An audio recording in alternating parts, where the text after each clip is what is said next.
So look, when I hear hacker, I get these images of a computer nerd in a darkened room, actually not that dissimilar to what you're sitting in now, with glowing lights around you. I resent the accuracy of that.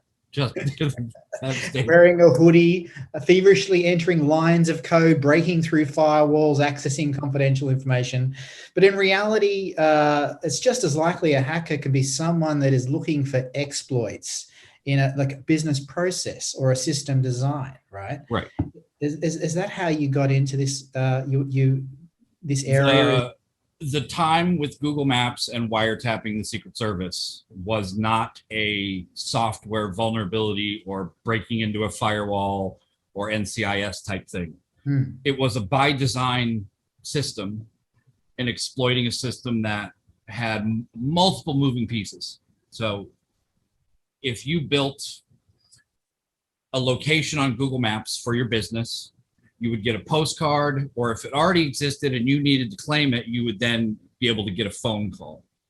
So that phone call would be a way to verify the accuracy of that information, that you control that phone number. That's all it means. But that phone number then becomes the trust anchor for all of your data related to it. That's the one thing you can't change. Everything else you could change at that point. So what I did was built something in a place that I had control over the phone number, and then changed all the data associated with it, and then re-triggered a verification, because you could disassociate with a listing. Say, I don't own this business anymore. It's not mine. I don't want it. Re-verify the phone number, but now the address you can move all the way across the country. These systems were all by design. They all existed in the way that they designed their products at Google Maps, for example. But it was easy to exploit and then become a really large problem on a global scale.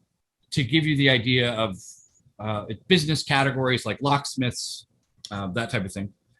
If you look up on Bing Maps, which Bing is a much worse option than Google Maps. Google's hands down the best at this, at getting rid of spam.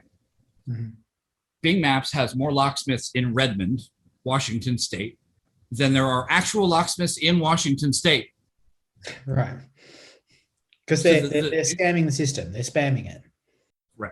And by names like AAA locksmith, 24/7 ready locksmith, locksmiths all day long, like every name combination you could possibly come up with, putting up fake reviews on each one of those, boosting them to the top ranking spots for those keywords. And when they get flagged, it doesn't matter to them because they've got multiple backups.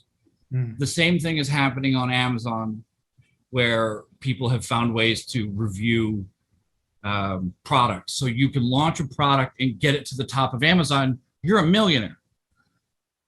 So many people are going to see it. If you can pop into that recommended spot, other people have bought this. I have seen Amazon accounts that have been hijacked only for the purpose of buying something, sending it to someone, but they didn't use a pre-stored credit card. So if they broke into my account, for example, they'd use their own card, ship the item to a different address. And why would they do that? They want verified buyer review.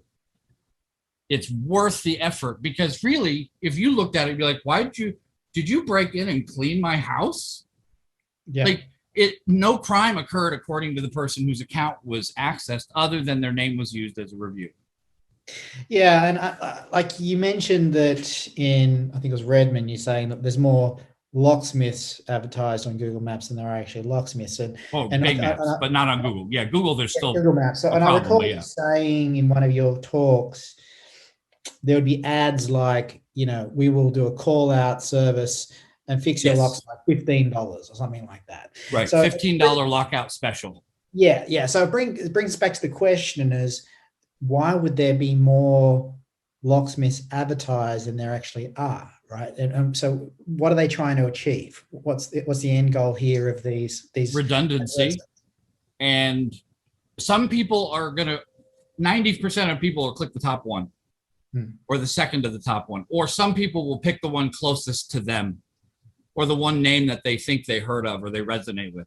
So there's 90% for the first one, 5% for the second one, another 5% for the third or fourth, and then a 0.1% for all of the remaining listings, because they get calls. We just don't know exactly why.